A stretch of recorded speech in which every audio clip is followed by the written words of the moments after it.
It's now 2025. So, what that meant for me was I had to force my girlfriend to finally sit down with me and watch Star Wars. I had wanted her to watch it with me for a long time, but she honestly just kept ducking it, dodging it, running away from it, falling asleep whenever I put it on. So, it was finally time for me to say, "You're gonna watch it with me," and that's final. It definitely took some convincing, but she finally agreed, and we watched A New Hope. She enjoyed it, so that meant we were good to watch Empire Strikes Back, which is obviously the most universally agreed upon Star Wars movie. So I want to talk about it. Rewatching Empire with someone who not only has never seen the movie but also hasn't had the ending spoiled was pretty cool.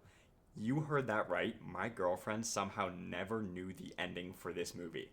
I'm not sure if that's really cool or just really sad.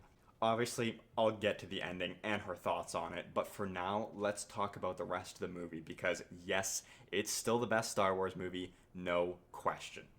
First of all, you can always depend on John Williams to deliver a fantastic score, and Empire is obviously no different. All the music in this movie is amazing. The special effects in Empire are literally like magic. Everything from the space scenes, whether it's just flying around or full on battles, to the puppetry behind Yoda is absolutely fantastic. These practical effects are still timeless over 40 years later. It's really special.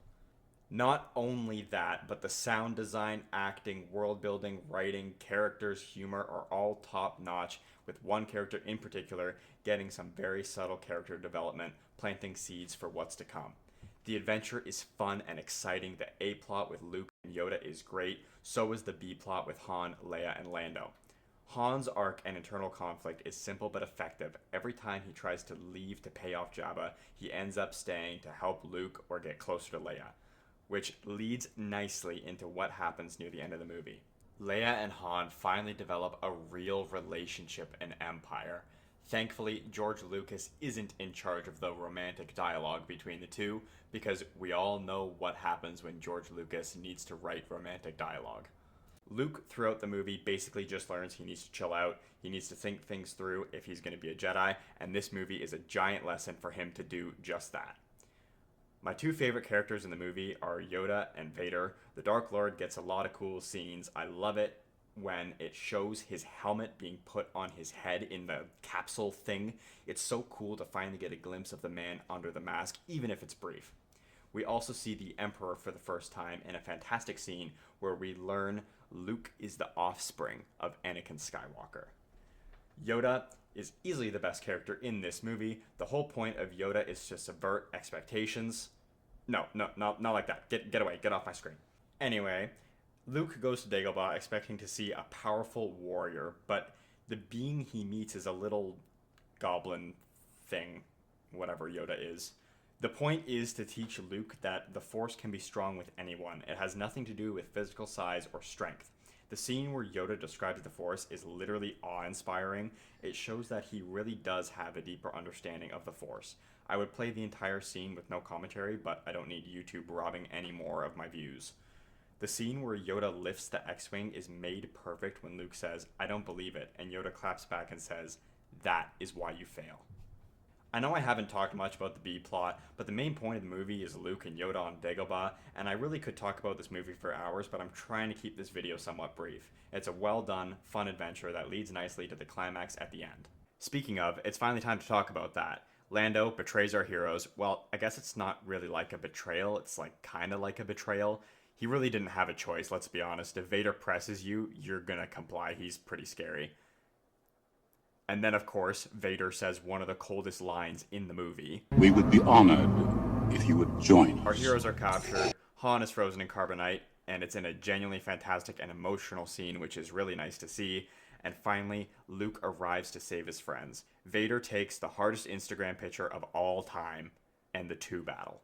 First of all, this lightsaber duel is leagues better than the one in A New Hope. I don't blame the movie at all. They had a limited budget and technology, but even my girlfriend was like, "This is kind of lame." And I'm like, "Yeah, I really can't argue with you." Thankfully, in Empire, they really improved things, with this duel still being one of the best in the franchise. Vader is obviously in no danger whatsoever, and he could literally kill Luke at any second.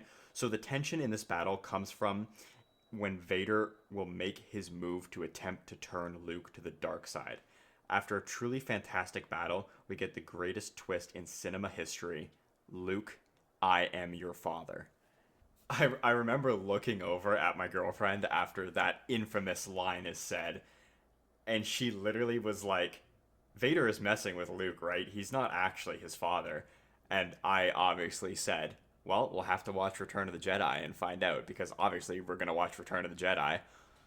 I find it really cool that that was my girlfriend's reaction, because apparently that was at least some people's reaction back in the day when this movie came out.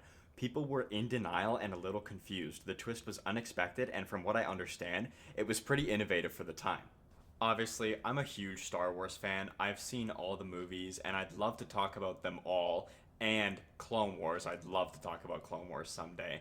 But this is the closest I can get to watching Star Wars again for the first time, and it's the closest anyone can get to watching a movie for the first time, is watching it with someone who they care about who's never seen the movie before. It was really cool to rewatch this movie with someone who doesn't really care about Star Wars, who I'm more so forcing to watch it, and they had never heard or seen the twist before. I can't wait to report on Return of the Jedi if that's something you guys want to see. What I found to be especially cool is, I was kind of psyching myself up for disappointment on, like, maybe she's not going to enjoy it, and maybe I'm just, forcing her to watch it for my own gratification. But she seems to be really enjoying it, and she seems to be invested in the movies, which really is all I can ask for.